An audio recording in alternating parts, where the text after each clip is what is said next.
Media খুললে বর্তমান যুগে কিছু আউল বাউল বের হয়েছে যারা আল্লাহর নামে পর্যন্ত কটূক্তি করে বেড়াচ্ছে। আল্লাহর নামে এমন কটূক্তি করে বেড়াচ্ছে, ওরা আল্লাহর নামে কটূক্তি করবে, এটা স্বাভাবিক ব্যাপার। কেন? ওরা সারাদিন মদের আড্ডার মধ্যে ডুবে থাকে, ওরা সারাদিন জুয়ার আড্ডার মধ্যে ডুবে থাকে। ওরা যতদিন পর্যন্ত মদের আড্ডা থেকে, জুয়ার আড্ডা থেকে বের না হবে, যতদিন পর্যন্ত মদ পান করা বন্ধ না করবে, ততদিন পর্যন্ত ওরা আউল ফাউল কথা বলবে, এটাই স্বাভাবিক। তোমাদের সাহস হয় কি করে? এটা 90% মুসলমানের দেশ, 90% মুসলমান এই দেশে বসবাস করে। হয়তোবা সবাই সালাত আদায় করে না, একথা ঠিক হতে পারে যে 90%-এর অধিকাংশ মানুষ সালাত আদায় করে না, একথা ঠিক হতে পারে। কিন্তু 90% মুসলমানের অন্তরের ভিতরে আল্লাহর ভালোবাসা আছে, আল্লাহর মহব্বত আছে। এই বাংলাদেশে আল্লাহর উপরে কটূক্তি করা হয়, রাসূলের উপরে কটূক্তি করা হয়, তারপরও ওই বাউলের বেঁচে থাকার অধিকার কিভাবে হয়? তার বেঁচে থাকার কোনো অধিকার নেই। অতএব আমরা সরকারকে বলতে চাই, আপনি অতি শীঘ্রই বিচার করেন, তাকে যোগ্য শাস্তি দেন। সে কেন আমার আল্লাহকে নিয়ে কটূক্তি করবে? কেন আমার রাসূলকে নিয়ে কটূক্তি করবে? কেন আমার ইসলাম ধর্ম নিয়ে কটূক্তি করবে? কেন আমার কোরআন নিয়ে কটূক্তি করবে? সে বলে কি যে আল্লাহ কোরআনে বলেছেন নাচতে, কুল আউযু বিরাব্বিন নাস, মালিকিন নাস, ইলাহিন নাস, মিন শাররিল ওয়াসওয়াসিল খান্নাস। আল্লাহ খালি বলছেন নাচতে, এজন্য আমরা নাচি। তো কোরআনের অপব্যাখ্যা করছে যারা, কোরআনের অপব্যাখ্যা করে যারা, রাসূলকে কটূক্তি করে যারা, আল্লাহকে কটূক্তি করে, তাদেরকে অমুসলিম ঘোষণা করেন বাংলাদেশে। অতএব এটার একমাত্র কারণ হলো মদ পান করা, নিশাদার দ্রব্য পান করা। কেন? তাদের মধ্যে দেখা যায় মদ পান করার প্রবণতা বেশি। আপনি তাদের মজমাগুলোতে গিয়ে দেখেন, তারা যতক্ষণ কথা বলে তার চেয়ে বেশি মদ পান করা নিয়ে ব্যস্ত থাকে। এই জন্য রাসূল সাল্লাল্লাহু আলাইহি সাল্লাম এই কথা বললেন, তোমরা নিশাদার দ্রব্য পান করো না, বিড়ি, সিগারেট, গুল, জর্দা, তামাক এগুলো পান করো না। কেন? এগুলো সমস্ত অশ্লীলতার মূল। এগুলো করার কারণে তোমার জ্ঞান হারিয়ে যাবে, তোমার বিবেক হারিয়ে যাবে। নিশাদার দ্রব্য পান করা যে কত জটিল, কঠিন, আপনাকে আমি কয়েকটা হাদিস বলি, তাহলে আপনার বোঝা সহজ হয়ে যাবে। রাসূল সাল্লাল্লাহু আলাইহি ওয়াসাল্লাম নিশাদার দ্রব্য যারা পান করেন তাদের ব্যাপারে বলেন, আবু হুরায়রা রাদিয়াল্লাহু আনহু থেকে বর্ণিত, তিনি বলেন রাসূল সাল্লাল্লাহু আলাইহি ওয়াসাল্লাম বলেছেন, মুদমিনুল খাম কাআবিদি ওয়াসান, অভ্যস্ত মাদক সেবী যারা নিশাদার দ্রব্য পান করে, যারা বিড়ি খায়, যারা জর্দা খায়, যারা গুল খায়, যারা তামাক খায়, যারা ইয়াবা খায়, যারা হিরোইন খায়, যারা ফেন্সিডিল খায়, যারা মদ খায়, এরা হচ্ছে মূর্তি পূজক সমতুল্য। মূর্তিকে পূজা করলে যেই পাপ হয়, যারা নিশাদার দ্রব্য পান করে তাদের ওই একই পাপ হয়। আপনি যদি মূর্তির সামনে গিয়ে মাথা নত করেন তাহলে আপনার যেই পাপ হবে, আপনি যদি নিশাদার দ্রব্য পান করেন তাহলে আপনার ওই একই পাপ হবে। রাসূল সাল্লাল্লাহু আলাইহি ওয়াসাল্লাম আরো বলেছেন, যেই লোক মদ পান করা অবস্থায়, নিশাদার দ্রব্য পান করা অবস্থায় মৃত্যুবরণ করলো, মারা গেল, সে মূর্তি পূজক হিসেবে আল্লাহর নিকটে উপস্থিত হবে। সে মুসলমান হিসেবে আল্লাহর সামনে উপস্থিত হবে না, মুমিন হিসেবে আল্লাহর সামনে উপস্থিত হবে না। কি হিসেবে উপস্থিত হবে? এ হলো মূর্তি পূজক, এ হলো মূর্তি পূজা করত। মিশকাতুল মাসাবিতে এসেছে 3657 নম্বর হাদিসের মধ্যে। তার মানে যারা নিশাদার দ্রব্য পান করে তারা হলো মূর্তি পূজক। আবু মুসা আশআরী রাদিয়াল্লাহু আনহু থেকে বর্ণিত, তিনি বলেন, নাসাইর 5173 নম্বর হাদিস, রাসূল সাল্লাল্লাহু আলাইহি সাল্লাম বলেন, মদ পান করা এবং আল্লাহ ছাড়া এই খুঁটির ইবাদত করার মধ্যে আমি কোনো পার্থক্য দেখি না। এই খাম্বার ইবাদত করলে যা হবে, এই খুঁটির ইবাদত করলে যা হবে, এই খুঁটির ইবাদত করার কারণে যে পাপ হবে, এই খাম্বার ইবাদত করার কারণে যে পাপ হবে, যারা নিশাদার দ্রব্য পান করবে তাদের ওই একই পাপ হবে। কারণ উভয়টি আমার ধারণা মতে একই পর্যায়ের অপরাধ। নিশাদার দ্রব্য পান করা আর খাম্বার ইবাদত করা একই অপরাধ। আমরা জানি খাম্বার ইবাদত করা শিরকে আকবার, বড় শিরিক, অনেক বড় শিরিক। এজন্য নিশাদার দ্রব্য থেকে বাঁচতে হবে। একথা বলেছেন নাসাইতে এসেছে 5173 নম্বর হাদিস, সহিহ তারগিব তারহিবে এসেছে 2365 নম্বর হাদিস। এমনকি রাসূল সাল্লাল্লাহু আলাইহি ওয়াসাল্লাম আরো বলেছেন, আমি কারো পরোয়া করি না, মদ পান করি। কেউ যদি মদ পান করে অথবা আল্লাহর পরিবর্তে দেবদেবীদের পূজা করে, দেবদেবীর পূজা করলো অথবা মদ পান করলো, নিশাদার দ্রব্য পান করলো, মূর্তির পূজা করলো, এই দুইটির মাঝে কোনো পার্থক্য নাই। মূর্তির পূজা করলে যা হবে, নিশাদার দ্রব্য পান করলে তাই হবে। মিশকাত 3660 নম্বর হাদিসের মধ্যে রাসূল সাল্লাল্লাহু আলাইহি সাল্লাম এ কথা বলেছেন। একটা জটিল কঠিন হাদিস, এই হাদিস নিয়ে অনেকেই বিতর্কিত করেন, তবে এটা তাবারানী সহিহুল জামে 3345 নম্বর হাদিস। আমাদের বাঙালি আলেম আব্দুল হামিদ ফাইজি আল মাদানী হাফিজাহুল্লাহ, ভারতের একজন বাংলা ভাষাভাষী প্রজ্ঞাবান, বিজ্ঞ, জ্ঞানী আলেম, তিনি একটা বই সংকলন করেছেন হাদিস সম্ভার নামে, অর্থাৎ রিয়াদুস সালিহিন। তার মধ্যে যে হাদিসগুলো এসেছে এবং যে হাদিসগুলো ওই কিতাবে আসে নাই একই পর্যায়ের একই রকম, তিনি আরো কিছু হাদিসকে সংগ্রহ করে একটা কিতাব লিপিবদ্ধ করেছেন। তার নাম দিয়েছেন হাদিস সম্ভার 2 খণ্ডে। তার মধ্যে 1668 নম্বর হাদিস। আমি এই হাদিসটা কেন বললাম? কারণ আপনি যেন বাড়িতে গিয়ে এই হাদিসটা খুঁজে পান, আপনি যেন মোবাইলের মাধ্যমে এই হাদিসটা খুঁজে পান, আপনি যেন সহজে এই হাদিসটা খুঁজে পান।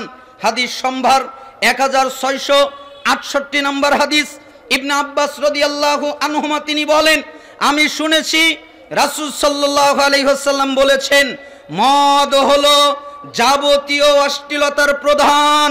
যত অশ্লীলতা আছে, যত ফাহেশাত আছে, যত নাপাকি আছে, যত খারাপি আছে, সমস্ত নাপাকি, সমস্ত খারাপ, সমস্ত অশ্লীলতার প্রধান হচ্ছে মদ। এবং মদ নিশাদার দ্রব্য, এটা হচ্ছে সবচেয়ে বড় পাপ। পাপের জগতে সবচেয়ে বড় পাপ ফাহেশাতের মধ্যে।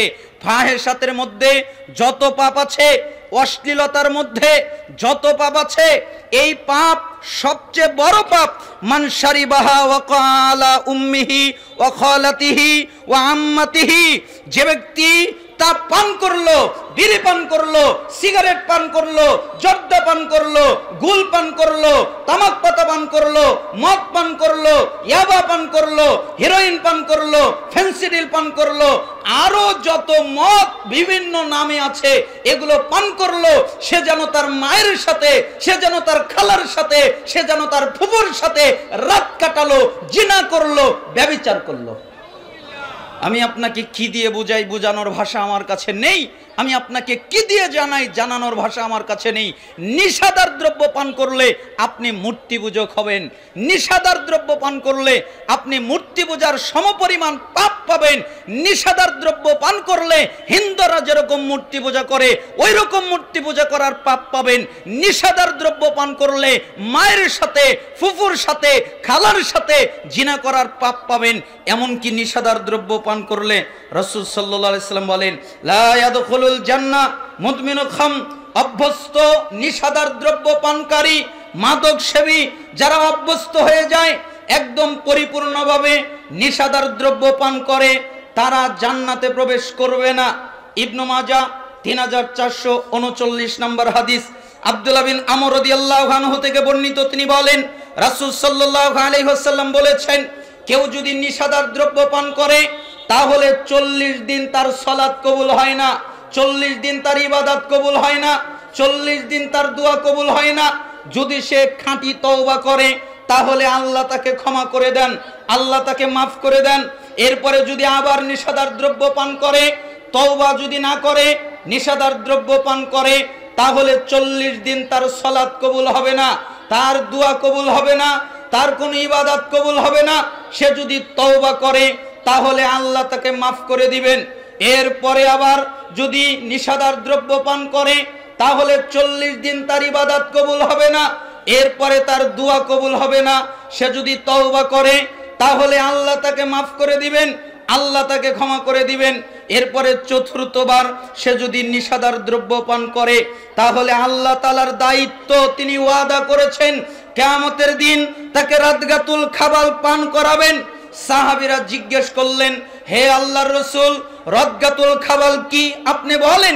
তখন তিনি বললেন, উসারাতু আহলিন নার, তা হচ্ছে জাহান্নামীদের শরীর থেকে বের হওয়া রক্ত, পুজ, মাংস গলে যেই পদার্থ বের হবে ওইটা পান করানো হবে। যারা নিশাদার দ্রব্য পান করবে, যারা বিড়ি, সিগারেট, গুল, জর্দা, তামাক, ইয়াবা, হিরোইন, ফেন্সিডিল পান করবে, তাদেরকে জাহান্নামের শরীর থেকে, জাহান্নামীদের শরীর থেকে যেই পদার্থগুলো গলে গলে বের হবে ওইগুলো তাদেরকে তরলটা পান করতে দেওয়া হবে। এটা আল্লাহ ওয়াদা করেছেন। আমি আপনাকে কি দিয়ে বুঝাই নিষাদার দ্রব্য কত জটিল এবং কত কঠিন। এই জন্য কোনোভাবেই নিষাদার দ্রব্য পান করা যাবে না। আবু হুরায়রা থেকে বর্ণিত লম্বা একটা হাদিসে তিনি বলেন, রাসূল সাল্লাল্লাহু আলাইহি ওয়াসাল্লাম বলেছেন, লা ইয়াজনি জানি হিনা ইয়াজনি ওয়া হুয়া মুমিন, ব্যভিচার যখন ব্যভিচার করে তখন সে ঈমানদার থাকে না। জিনাকারী যখন জিনা করে তখন সে ঈমানদার থাকে না। ওয়ালা ইয়াসরিকু হিনা ইয়াসরিকু ওয়া হুয়া মুমিন, চোর যখন চুরি করে তখন সে ঈমানদার থাকে না। ওয়ালা ইয়াশরাবুল খামরা হিনা ইয়াশরাবুহা ওয়া হুয়া মুমিন, মদ পানকারী যখন মদ পান করে তখন সে ঈমানদার থাকে না। তাহলে কি হয়ে যায়? যখন জিনাকারী জিনা করে তখন ঈমান তার অন্তর থেকে বের হয়ে যায়, মাথার উপরে ঈমানটা থাকে। তারপরে যখন জিনা করা বন্ধ করে দেয় ঈমানটা তার ভিতরে ঢুকে পড়ে যায়। যখন সে চুরি করে ঈমানটা তার থেকে বের হয়ে যায়, মাথার উপরে অবস্থান করে। যখন সে চুরি করা বন্ধ করে দেয় তখন ঈমানটা তার ভিতরে প্রবেশ করে। যখন নিষাদার দ্রব্য পান করে তখন ঈমানটা তার ভিতর থেকে বের হয়ে যায়, মাথার উপরে ছায়ার মতো অবস্থান করে। নিষাদার দ্রব্য পান করা যখন বন্ধ করে দেয় তখন ঈমানটা তার ভিতরে ঢুকে যায়। আপনার অবস্থা কি হবে? আপনি যদি ওই বিড়ি খাওয়া অবস্থায়, আপনি যদি ওই ইয়াবা খাওয়া অবস্থায়, আপনি যদি ওই ফেন্সিডিল খাওয়া অবস্থায় মৃত্যুবরণ করেন তাহলে বেঈমান হয়ে মৃত্যুবরণ করবেন। কেন? আপনার ভিতরে ঈমান নাই, ঈমানটা চলে মাথার উপরে অবস্থান করছে। নিষাদার দ্রব্য পান করা অবস্থায় কোনো লোক মুমিন থাকে না, ঈমানদার থাকে না। অতএব সাবধান। এই হাদিসটা বুখারীতে এসেছে 2475 এবং আরো অন্য অন্য জায়গায়। স্বাভাবিকভাবে কোনো এলাকায় যদি নিষাদার দ্রব্য বেড়ে যায় তাহলে পৃথিবীতে ভূমিধস শুরু হয়, মানুষের আঙ্গিক পরিবর্তন হয়, মানুষের মানসিক বিকৃতি ঘটে এবং আকাশ থেকে আল্লাহর আযাব অবতীর্ণ হয়, আল্লাহর আযাব নেমে আসে। এজন্যই ইমরান বিন হুসাইন থেকে বর্ণিত, তিনি বলেন, রাসূল সাল্লাল্লাহু আলাইহি ওয়াসাল্লাম বলেছেন, এই উম্মতের মাঝে ভূমিধস এবং মানুষের আঙ্গিক অথবা মানসিক বিকৃতি এবং আকাশ থেকে আল্লাহর আযাব অবতীর্ণ হবে। তখন জনৈক এক মুসলিম বললেন, একজন লোক বললেন, হে আল্লাহর রাসূল, সেটা আবার কখন হবে? রাসূল সাল্লাল্লাহু আলাইহি সাল্লাম বললেন, যখন গায়ক গায়িকা বেড়ে যাবে, গান বাজনা বাদ্যযন্ত্র এগুলো বেড়ে যাবে। আজকে পাড়ায় পাড়ায় গান বাজনা বাদ্যযন্ত্র বেড়ে গেছে। হে যুবক, আল্লাহ তোমাকে গান বাজনা বাদ্যযন্ত্র তৈরি করার জন্য, গায়ে গাওয়ার জন্য, ওইগুলো নিয়ে নাচানাচি করার জন্য, ওইগুলো নিয়ে জমি কাঁপানোর জন্য তোমাকে তৈরি করেনি, তোমাকে তৈরি করেছে এই দুনিয়ায় তুমি ফসল ইনকাম করে ভালোভাবে আল্লাহ সুবহানাহু ওয়া তাআলার জান্নাতে কিভাবে যাওয়া যায় ওই ফসল ইনকাম করার জন্য তোমাকে পাঠিয়েছেন। কিন্তু তুমি তা না করে গান বাজনা বাদ্যযন্ত্র ব্যবহার করে তুমি তোমার চরিত্রকে নষ্ট করছো। আল্লাহর সামনে কি জবাব দিবে? এই জন্য রাসূল সাল্লাল্লাহু আলাইহি সাল্লাম বললেন, যখন গান বাজনা বাদ্যযন্ত্র বেড়ে যাবে, গায়কের সংখ্যা বেড়ে যাবে, গান গায় যারা তাদের সংখ্যা বেড়ে যাবে, পুরুষ গান গায় যারা তাদের সংখ্যা বেড়ে যাবে, গায়িকা নারী এদের সংখ্যা যখন বেড়ে যাবে, নারীরা যখন গান গাওয়া শুরু করবে, বাদ্যযন্ত্রের যখন প্রকাশ্য প্রচলন ঘটবে, বাদ্যযন্ত্র বেড়ে যাবে, সব জায়গায় বাদ্যযন্ত্র হবে। আরে গানে তো দূরের কথা, গজলের ভিতরেও বাদ্যযন্ত্র দিয়ে গজল তৈরি করে। আমাদেরকে বলে যে আমরা গজল গাচ্ছি, ইসলামিক গজল। ইসলামিক আবার গজল হয় নাকি? ইসলামিক গজল হয় না, ইসলামিক গজল হয় না। ইসলামিক গজলের ভিতরে কোনো সুর থাকে না। ওই সুর, যেই সুর হিন্দি গানের সুর, যেই সুর অন্য গানের সুর, অন্য গানের সুর নকল করে আমরা গান তৈরি করি ইসলামের নাম দিয়ে। আপনি দেখেন সবগুলো যতগুলো গজল তৈরি করা হয়েছে অধিকাংশই হিন্দি গান থেকে কপি করা হয়েছে, তাদের সুর নেওয়া হয়েছে, এরপরে মিষ্টিভাবে যাতে বোঝা না যায় ওই বাদ্যযন্ত্রের সুর দেওয়া হয়েছে। এজন্য যখন বাদ্যযন্ত্রের ব্যবহার বেড়ে যাবে, প্রকাশ বেড়ে যাবে, প্রচলন ঘটবে এবং নিশাদার দ্রব্য পান করা বেড়ে যাবে, মদ পান করা বেড়ে যাবে, তখন ভূমিধস হবে, তখন ভূমিধস হবে এবং মানুষের আঙ্গিক অথবা বিকৃতি ঘটবে, তার মানসিক বিকৃতি ঘটবে, তাদের বুদ্ধি থাকবে কিন্তু বুদ্ধি কাজ করবে না। মানুষের বুদ্ধি থাকবে কিন্তু বুদ্ধি কাজ করবে না। কোনটা ভালো এটা বুঝতে পারবে না, কোনটা খারাপ এটা বুঝতে পারবে না। কেন? নিশাদার দ্রব্য পান করে, মদ পান করে, গায়ক গায়িকাদেরকে দিয়ে গান গাওয়ায় এবং বাদ্যযন্ত্রের ব্যবহার করে। এই জন্য তাদের মানসিক বিকৃতি ঘটবে, বুদ্ধি কাজ করবে না, আর ভূমিধস হবে, শুধু ঘন ঘন ভূমিকম্প হবে। কদিন আগে হলো না? আমাদের জীবনে এত বড় ধাক্কা সহজে মনে হয় দেখি নাই, তাই না? কত জটিল হলো। আরে মানুষজন খালি ছোটাছুটি করছিল। আমি ভাবছিলাম কি হলো, এরা এমন করছে কেন? আল্লাহ তাআলা তো বলেছেন যে যখন ঝাঁকুনি মানুষজন পাগলের মতো হয়ে যাবে। এই তো মানুষজন পাগলের মতো হয়ে গেছে, সন্তানের চিন্তা নাই, স্ত্রীর চিন্তা নাই, কার আগে কে দরজা দিয়ে বিল্ডিং থেকে বাড়াতে পারে এইটা নিয়ে সে ব্যস্ত। কেন? ভয়, পাগল হয়ে গেছে, জ্ঞান হারিয়ে গেছে, বুদ্ধি হারিয়ে গেছে সামান্য একটু ঝাঁকুনির মাধ্যমে। এজন্য রাসূল সাল্লাল্লাহু আলাইহি ওয়াসাল্লাম বললেন যে ভূমিধস হবে। আনাস ইবনে মালিক রাদিয়াল্লাহু আনহু তিনি বলেন, রাসূল সাল্লাল্লাহু আলাইহি ওয়াসাল্লাম বলেছেন, যখন আমার উম্মত 5টি বস্তুকে হালাল মনে করবে তখন তাদের ধ্বংস একেবারেই অনিবার্য। তোমরা মনে করবে তাদের ধ্বংস একেবারে কাছে, তাদের ধ্বংস একেবারে নিকটে। কখন?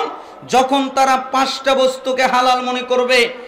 এক, তারা একে অপরকে যখন প্রকাশ্যে লানত করবে, একজন আরেকজনকে প্রকাশ্যে লানত করবে, তখন বুঝবে ধ্বংস অনিবার্য। যখন তারা মদ পান করবে, নিশাদার দ্রব্য পান করবে, তখন মনে করবে ধ্বংস অনিবার্য।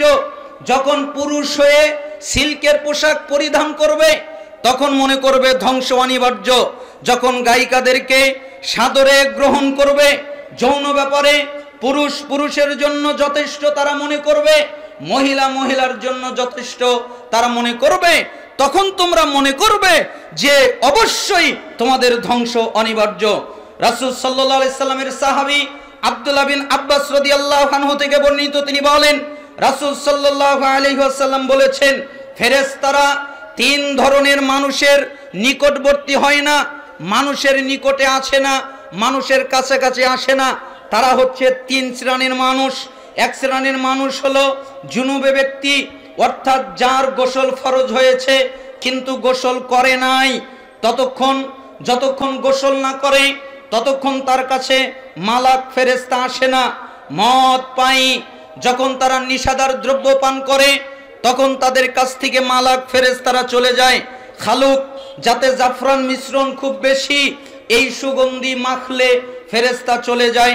একথা রাসূল সাল্লাল্লাহু আলাইহি ওয়াসাল্লাম আমাদেরকে স্পষ্ট করে বললেন। রাসূল সাল্লাল্লাহু আলাইহি ওয়াসাল্লাম আমাদেরকে স্পষ্ট করে আরো বললেন যে তোমরা নিশাদার দ্রব্য পান করবা না। কেন? নিশাদার দ্রব্য পান করা এটা হলো কিয়ামতের একটা আলামত।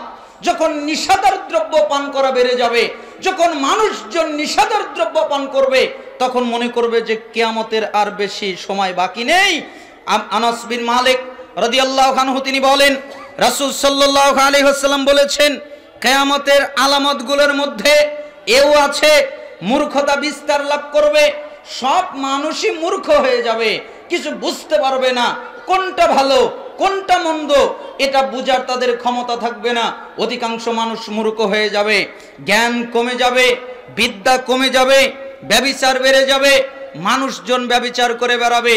আজকে কত ছেলে কত মেয়ের সাথে, কত মেয়ে কত ছেলের সাথে, আজকে তো দেখা যায় অধিকাংশ মেয়ে স্বামীর বিছানায় যাওয়ার আগেই তাদের কুমারিত্ব হারায়। স্বামীর বিছানায় যায় নাই কিন্তু তাদের কুমারিত্ব নাই। অধিকাংশ ছেলে স্ত্রীর কাছে যাওয়ার আগেই তাদের ইজ্জত হারায়, তাদের চরিত্র হারায়, তারা চরিত্র থেকে বঞ্চিত হয়ে যায়। কেন? রাসূল সাল্লাল্লাহু আলাইহি সাল্লাম বলেছেন ব্যভিচার বেড়ে যাবে। এজন্য আমরা দেখছি আমাদের সমাজে ব্যভিচারের সংখ্যা অনেক বেড়ে গেছে। মদ পান করা হবে, মানুষজন মদ পান করবে, নিশাদার দ্রব্য পান করবে, পুরুষ কমে যাবে, পুরুষের সংখ্যা কমে যাবে, মহিলার সংখ্যা বেড়ে যাবে। এমনকি 50 জন মহিলার দায়িত্ব শুধুমাত্র একজন পুরুষের ঘাড়ে আসবে। বুখারী 5577 নম্বর হাদিস। রাসূল সাল্লাল্লাহু আলাইহি সাল্লাম আমাদেরকে হাদিসের উপরে আমল করার তৌফিক দান করুন। আমি আপনাদেরকে বুঝাতে চাই, যেই তামাক পাতা তৈরি হয় যেই খেতে, ওই খেতে বাউন্ডারি দেওয়া লাগে না, ওই খেতে বেড়া দেওয়া লাগে না, ওই খেতে ছাগলে যায় না, ওই খেতে কুত্তা যায় না, ওই খেতে শ্রীগালে যায় না, ওই খেতে গরু যায় না, যেগুলো কোনো প্রাণী খায় না। ওই পাতায় পোকা লাগে না, পাতা মরে যায়, পাতা গলে যায়, পাতা পচে যায়, তারপরেও পোকা লাগে না। যেই পাতা কোনো প্রাণীতে খায় না, কোনো প্রাণীতে খায় না, ছাগলে খায় না, গরুতে খায় না, কুত্তা খায় না, শ্রীগালে খায় না, কোনো পোকা খায় না, মানুষজন এত নিমক হারাম, মানুষজনই ওটা খায়। কেন আপনি এটা খাবেন? আপনার জ্ঞান নেই, আপনার বুদ্ধি নেই? আপনার তো জ্ঞান আছে, আপনার তো বুদ্ধি আছে। যেটা কোনো প্রাণীতে খায় না, আপনি জ্ঞানবান হয়ে কেন খাবেন? এই জন্য আপনাকে অনুরোধ করছি, যে কোনোভাবে নিশাদার দ্রব্য থেকে বাঁচার চেষ্টা করেন। আল্লাহ তাআলা আমাদেরকে নিশাদার দ্রব্য থেকে বাঁচার তৌফিক দান করুন। আমার তো বিষয় অনেক বড়, নিশাদার দ্রব্য অনেক অংশ রয়ে গেছে।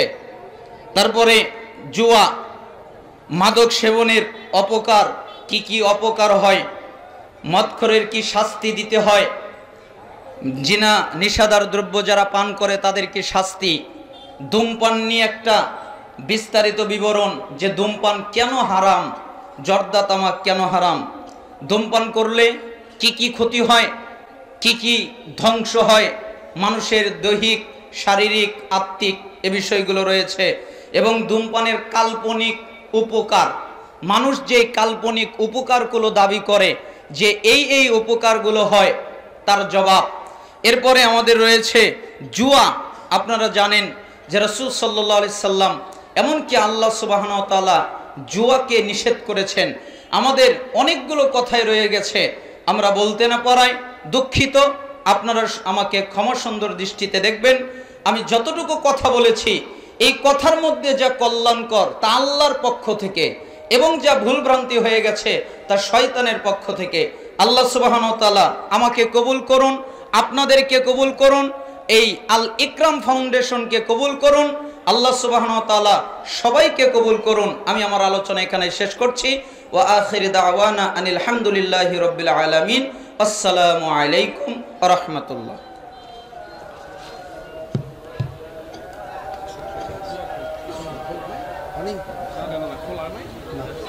এর মানে এই নয় যে আপনি কোরআন মাজিদের একটা আয়াত পড়ে নিয়েছেন বা একটা হাদিসের অনুবাদ শুনে নিয়েছেন, এই জন্য শয়তান আপনাকে বিভ্রান্ত করতে পারবে না। আপনি যতক্ষণ আছেন ততক্ষণ পর্যন্ত শয়তান আপনাকে বিভ্রান্ত করার চেষ্টা করতেই থাকবে। ও আব্দুর রাজ্জাক বিন ইউসুফ পর্যন্ত পৌঁছাতেই দিবে না। বুঝতে পারেননি কথা? এই জন্য জানতে হবে যে একজন শয়তানও আছে এবং জানতে হবে ফেরেশতারাও আছে। তো ফেরেশতা আপনাকে ভালো কাজের প্রতি থাকতে সহায়তা করবে, আর শয়তান আপনাকে ভালো কাজে বাধা দানে জান প্রাণ বাজি রেখে চেষ্টা করবে। খবরদার, যেভাবেই হোক, যে কোনো মূল্যে হোক না কেন, কষ্ট করে হলেও কথা শুনে এবং সেগুলি মানার চেষ্টা করে বিদায় নিতে হবে ইনশাআল্লাহ। আজও অবধি আব্বু কথা বলার সময় যত হাদিসের অনুবাদ করে, আমরাও আজ পর্যন্ত তার সমান হাদিসের অনুবাদ করতে পারি না। আল্লাহ রাব্বুল আলামিন এই মাওহেবা বাংলা ভাষাভাষীদের মাঝে যদি দুইজন বা একজনকে দিয়ে থাকেন তো তিনি আব্দুর রাজ্জাক বিন ইউসুফ। এইটা এই বাংলাদেশের সকল বিদ্বান স্বীকৃতি দেয়, হানাফি হোক, আহলে হাদিস হোক, শাফিঈ হোক অথবা অন্য কোনো ঘরানার হোক। এই জায়গায় কেউ এই কথা বলতে পারে না যে আব্দুর রাজ্জাক বিন ইউসুফ হাদিস ছাড়া অন্য কিছু বলেছে, তখন যায় অন্য কোনো ভুল ধরতে যায়, কিন্তু এই জায়গায় কোনোদিন তারা বিরোধিতা করতে পারে না।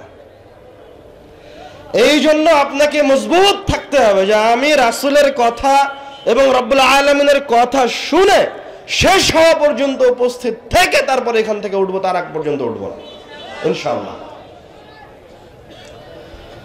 আমাদের আজকের এই সংক্ষিপ্ত সময়ের মূল্যবান আলোচনার বিষয় মানুষের জীবন ও ইবাদত,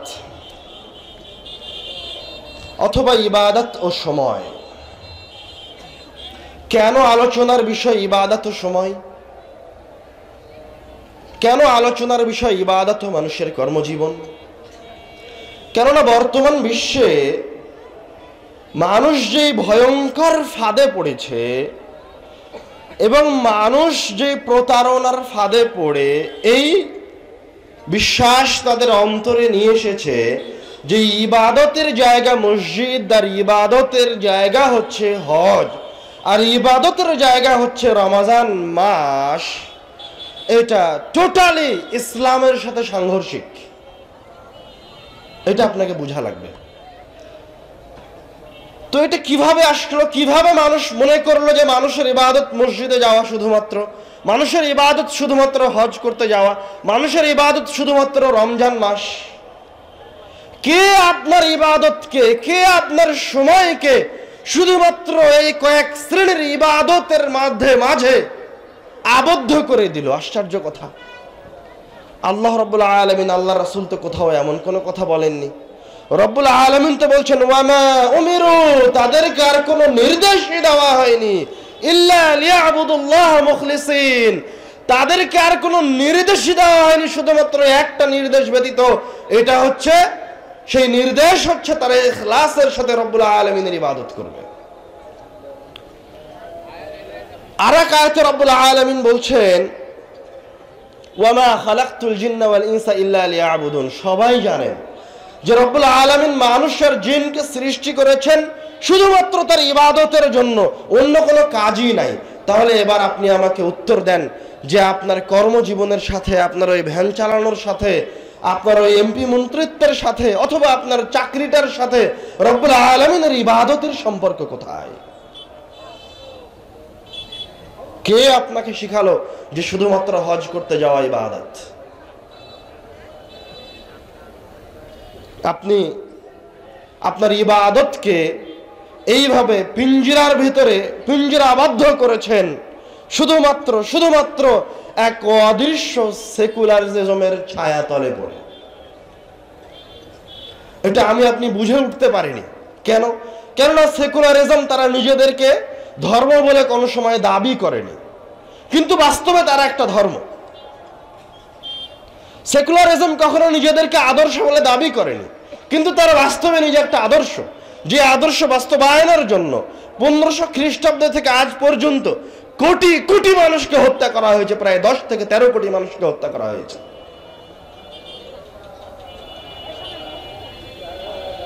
তো শুরু করা যাক এই সেকুলারিজমের উত্থান থেকে, তারপরে আমরা ফিরে আসব আমার আপনার জীবনের প্রতিটা সেকেন্ডের সাথে রব্বুল আলামিনের সম্পর্ক কি, আমার আপনার জীবনের প্রতিটা সেকেন্ডকে কিভাবে আমরা রব্বুল আলামিনের ইবাদতে রূপান্তরিত করতে পারি। ওখান থেকে শুরু করলে বুঝতে সহজ হবে কিভাবে জাল বিছানো হয়েছে, কোন ফাঁদের ভিতরে আপনি পা দিয়েছেন। এটা যদি আপনি বুঝতে না পারেন তো আপনি যতদিন যত যাই করেন না কেন এখান থেকে বের হয়ে আসতে পারবেন না। যখন ইসলাম ধর্ম আসলো এবং অর্ধ পৃথিবী মুসলমানদের কবলে চলে আসলো এবং মুসলমানরা শিক্ষা দীক্ষায় উন্নত হয়ে গেল, আধুনিকতার যুগে পদার্পণ করলো। বিশেষ করে যখন স্পেনে ইসলাম আসলো এবং স্পেন থেকে জ্ঞান ও বিজ্ঞান ছড়িয়ে পড়তে লাগলো, তখন সেটা প্রায় 800 খ্রিস্টাব্দের দিকে। তখনও ইউরোপ সাম্রাজ্যগুলি অন্ধকারে বসবাস করে। ওরা জানে না আধুনিকতা কি জিনিস, ওরা জানে না পবিত্রতা কি জিনিস, ওদের কাছে কোনো জ্ঞান বিজ্ঞান বলতে কোনো কিছু নাই। পুরো ইউরোপ সাম্রাজ্য চলে তাদের পাদ্রীদের, খ্রিস্টানদের গির্জার পাদ্রীদের নির্দেশ অনুযায়ী।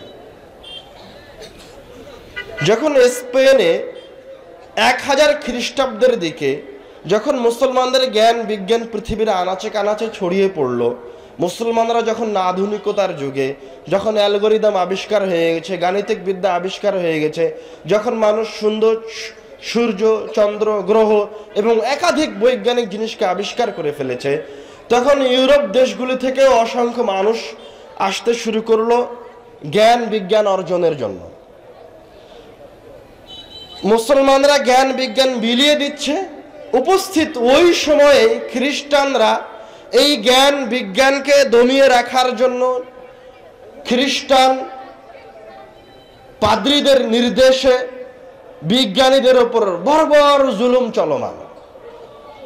যেমন গির্জার নির্দেশে তারা কোনো বিজ্ঞানীকে আগুনে জ্বালিয়ে হত্যা করেছে, কোনো বিজ্ঞানীকে জেলের ভিতরে ঢুকিয়ে রেখেছে, কোনো বিজ্ঞানীকে তারা জনসম্মুখে গণপিটুনি দিয়ে হত্যা করেছে। কেন? কেননা খ্রিস্টান ধর্মের সাথে সরাসরি বিজ্ঞান হচ্ছে সাংঘর্ষিক। যখনই কোনো বৈজ্ঞানিক থিওরি আসে তখন সেটা পাদ্রীরা কুফরি আকিদা বলে আখ্যা দেয়। যখন কুফরি আকিদা বলে আখ্যা দেয় তখন তাকে হত্যা করা বাধ্যতামূলক হয়ে যায়।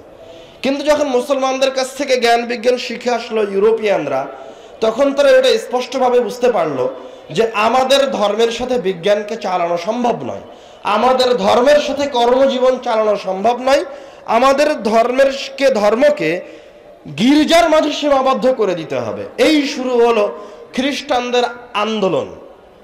গির্জার বিরুদ্ধে, গির্জার নির্যাতনের বিরুদ্ধে, বিজ্ঞানকে বাস্তবায়ন করার জন্য, এক আধুনিক যুগে পদার্পণ করার জন্য যে বিদ্রোহ শুরু হলো, এই বিদ্রোহের নাম হচ্ছে প্রোটেস্ট্যান্ট আন্দোলন। 1500 খ্রিস্টাব্দের দিকে প্রোটেস্ট্যান্ট আন্দোলন চূড়ান্ত আকার ধারণ করলো, তারা বিজয় অর্জন করলো। এবার ধর্মকে তারা গির্জার ভিতরে আবদ্ধ করে দিল এবং নিজেরা তাদের দেশের জন্য এবং বিজ্ঞান চর্চার জন্য কিছু রুলস, নিয়ম কানুন তৈরি করলো, যেগুলো নিয়ম কানুন অধিকাংশই মুসলমানদের ফিকহ এবং মুসলমানদের জ্ঞান ও বিজ্ঞান থেকে নেওয়া। এবং তারা এই জ্ঞান বিজ্ঞানের যুগে পদার্পণ করেই এই সমস্ত খ্রিস্টানরা যাদের কাছ থেকে জ্ঞান বিজ্ঞান অর্জন করেছিল সেই স্পেনে হামলা চালালো। স্পেনে যত আলেম ওলামা ছিল, যত মানুষ ছিল, যত মুসলমান ছিল, সবাইকে গণহারে হত্যা করলো। এক গ্রানাডার মসজিদে প্রায় ৭৭,০০০ মুসলিম নর নারীকে একসাথে আগুনে জ্বালিয়ে মেরে ফেলল। এবং পরবর্তীতে তারা স্পেনে কোনো মানুষকে মুসলিম নামে জীবনযাপন করতে দেয়নি। এবং বর্তমান সময়ে এসেও স্পেনের মাটিতে বাইবর্ন মানে জন্মগত কোনো মুসলমান নাই। এইভাবে তারা স্পেন থেকে মুসলমানদেরকে নিধন করলো। শুরু হলো ইউরোপিয়ানদের দেশ দখলের খেলা, অর্থ সম্পদের লোভ লালসা। স্পেন থেকে শুরু করে এশিয়া, আফ্রিকা, আরব সাম্রাজ্যের অধিকাংশ দেশকে তারা তাদের সাম্রাজ্যের অধীনে নিয়ে আসলো, উপনিবেশ তৈরি করলো। তারা এই সমস্ত অঞ্চলগুলো, এশিয়া, আফ্রিকা যা তারা দখল করলো শুধুমাত্র এই সমস্ত দেশ থেকে সম্পদকে নিয়ে যাওয়ার জন্য ইউরোপ কান্ট্রিগুলিতে। পুরো পৃথিবীকে তারা উপনিবেশে পরিণত করে দিল। তাদের এই উপনিবেশ সিস্টেম আনুমানিক প্রায় 200-300 বছর পর্যন্ত চলতে থাকলো। যখন মানুষ তাদের নির্যাতন আর সহ্য করতে পারল না, ঘরে ঘরে আন্দোলন শুরু হলো। যেমন আমাদের 47-এর সময়ে যে আন্দোলন হলো, ভারত পাকিস্তান 2 ভাগে ভাগ হয়ে গেল, তখন তো প্রত্যেকটা ঘরে ঘর থেকে আন্দোলন এসেছে ব্রিটিশদের বিরোধী। এইরকম আন্দোলন পুরো পৃথিবীতে হয়েছে। তখন ওরা এটা অনুভব করলো যে এইভাবে আর স্বৈরা শাসন দিয়ে এই পৃথিবী শাসন করা সম্ভব নয়। তখন তারা এবার একটা নতুন আদর্শ নিয়ে আসলো, নতুন একটা পদ্ধতি আবিষ্কার করলো। তারা এই সমস্ত সাম্রাজ্যগুলিকে কয়েক খণ্ডে বিভক্ত করে দিল। যেমন আপনি পাক ভারত ভালো বুঝবেন। পাক ভারতে ব্রিটিশ বিরোধী জেহাদি আন্দোলন সর্বপ্রথম কারা করেছিল? আহলুল হাদিসরা করেছিল। সৈয়দ আহমদ বেরলভী সর্বপ্রথম লিখিত আকারে এবং ঘোষণা দিয়ে ব্রিটিশদের বিরুদ্ধে যুদ্ধ ঘোষণা করেছিলেন, এবং আহলে হাদিসরা সরাসরি তাদের সাথে যুদ্ধে নেমেছিলেন, এবং অসংখ্য আহলে হাদিস, হাজার হাজার আহলে হাদিস 200 বছরে শাহাদত বরণ করেছেন। কিন্তু যখন দেশের ভাগ বাটোয়ারা আসলো, যখন তারা বুঝতে পারলো এই দেশকে আর আমাদের ক্ষমতায় রাখা সম্ভব নয়, তখন যারা তাদের আদর্শকে বহন করত তাদেরকে তাদের কাছে টেনে নিয়ে এবার নিজেরাই, ইউরোপিয়ানরাই যারা এতদিন এই দেশ ডাকাতি করলো, ওরা এবার বলে উঠলো যে এই দেশে আর কেউ ডাকাতি করতে পারবে না, এবার এই দেশে নিরাপত্তা দেওয়া হবে। যারা তাদের আদর্শ গ্রহণ করেছিল তাদের হাতে তারা ক্ষমতা দিয়ে দেশকে 3 ভাগে ভাগ করে দিয়ে চলে গেল। ফলত যে সমস্ত আহলে হাদিসরা আন্দোলন করেছিল তাদের হাতে ক্ষমতার কোনো কিছু আসলো না, এবং এই সমস্ত দেশ পরিচালনার জন্য তারা একটা মূলনীতি দিয়ে গেল, সেটা হচ্ছে গণতন্ত্র। ঠিক তেমনি ভাবে যদি আপনি আরব বিশ্বের দিকে তাকান, আমাদের দেশে তো একাধিক মাযহাব আছে, ফেরকা আছে, দল আছে, শত শত রকমের দল আর ফেরকা আছে। কিন্তু আরব বিশ্বের যদি তাকান তাহলে পুরো আরব বিশ্ব এক ভাষায় কথা বলে, আরবি। সৌদি, কুয়েত, কাতার, বাহরাইন, সুদান, মরিতানিয়া পর্যন্ত সবাই আরবি ভাষায় কথা বলে। সবার সংস্কৃতি কাছাকাছি এক, সবাই একই আকীদার অনুসারী। দ্বীনের মাঝে তাদের সরিষা সমপরিমাণ মতভেদ নাই। কিন্তু এই সাম্রাজ্য, এই আরব বিশ্ব 22টা ভাগে বিভক্ত। বলেন এবার যে 22টা ভাগে বিভক্ত করা হয়েছে ইসলাম কায়েম করার জন্য, এই 22টা দেশের যারা স্বাধীনতা দিয়েছে, যারা স্বাধীনতা ঘোষণা করেছে, ওরা হচ্ছে ইউরোপিয়ানরা, যারা আগে এই দেশকে তাদের কলোনিয়াল সিস্টেমের আওতায় রেখেছিল, যারা এই সমস্ত দেশ থেকে কর সংগ্রহ করত, যারা এই সমস্ত দেশের মানুষের উপর নির্যাতন চালাতো। আবার পাক ভারতে ফিরে আসেন। 47 গেল, যে সমস্ত মুসলমানেরা লিল্লাহি তাকবীর আল্লাহু আকবার ধ্বনি দিয়ে জিহাদের মাঠে নেমেছিল, এই দেশের বাংলাদেশিরা, এদেশের বাঙালিরা আর ওই পূর্ব পাকিস্তান, পশ্চিম পাকিস্তানের মুসলমানেরা সবাই একসাথে এক স্লোগান দিয়েছিল, তেরা মেরা রিশতা কিয়া, তোমার আমার সম্পর্ক কি, লা ইলাহা ইল্লাল্লাহ, আল্লাহ ছাড়া কোনো মাবুদ নাই। এই এক রিশতার উপরে এক পতাকা তলে রেখে যারা যুদ্ধ করলো, জিহাদ করলো, যখন দেশ বন্টন করা হলো তখন আর এদের হাতে কিছু নাই। সবাই সবার ঘরে ফিরে গেল, ক্ষমতা চলে গেল আবার বামপন্থীদের হাতে, যারা গণতন্ত্র প্রতিষ্ঠা করবে। তারপরে 71-এ আবার বাংলাদেশ যখন হলো, তখন আবার কারা যুদ্ধ করলো? এই দেশের কৃষকেরা, এই মুসলমানেরাই যুদ্ধ করলো। যাদেরকে যুদ্ধের মাঠে নামানো হলো তাদেরকে শাহাদাতের তামান্নার কথা বলে এই যুদ্ধ করানো হয়েছে। ওরা শহীদ হওয়ার জন্য যুদ্ধ করেছে। কিন্তু যখন যুদ্ধে জয় চলে আসলো, পাকিস্তানিরা পালিয়ে গেল, তখন আবার ক্ষমতা কি তাদের হাতে দেওয়া হয়েছে? কোনো আলেম ওলামার হাতে দেওয়া হয়েছে ক্ষমতা? দেওয়া হয়নি। ঘুরে ফিরে আবার যারা সেকুলার পন্থী ছিল, যারা ইউরোপিয়ান কালচারকে বিশ্বাস করত, তাদের হাতে দেওয়া হলো। তার চাইতে উজ্জ্বল, একদম দিনের আলোর মতো আপনার সন্তানেরাই যে যুদ্ধ করলো 2024-এর 36শে জুলাই যাত্রাবাড়ির নিচে যে সমস্ত ছাত্রগুলি মারা গেল, সবাই ছিল বড় বড় জুব্বা আর মাথায় টুপি দিয়ে, ওদেরকে এভাবে ব্রাশ ফায়ার করে হত্যা করা হলো। কত প্রতিষ্ঠানের, কত মাদ্রাসার ছাত্র মারা গেল তার হিসাব নাই। যে সমস্ত জেনারেল ছাত্ররা মারা গেল তারাও এই জন্য মারা গেল যে তারা শহীদ হয়ে যাচ্ছে, দেশকে বাঁচানোর জন্য তারা শহীদ হয়ে গেল।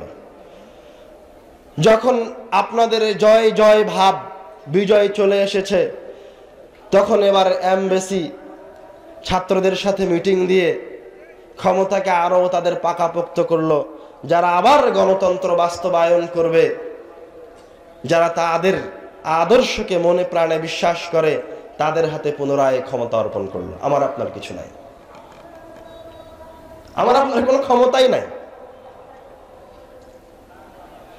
মানে বারবার, যতবার আপনি যুদ্ধ করেছেন ততবার আপনার কাছ থেকে কৌশলে, আপনার কাছ থেকে এগুলো তারা নিয়ে নিয়েছে, এবং বারবার তারা আপনাকে বোঝানোর চেষ্টা করেছে যে আমরা তোমাদের স্বাধীনতা নিশ্চিত করব, আমরা তোমাদের অধিকার নিশ্চিত করব।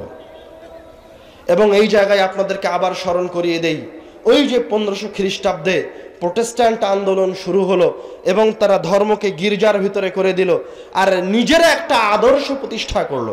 ওরা কিন্তু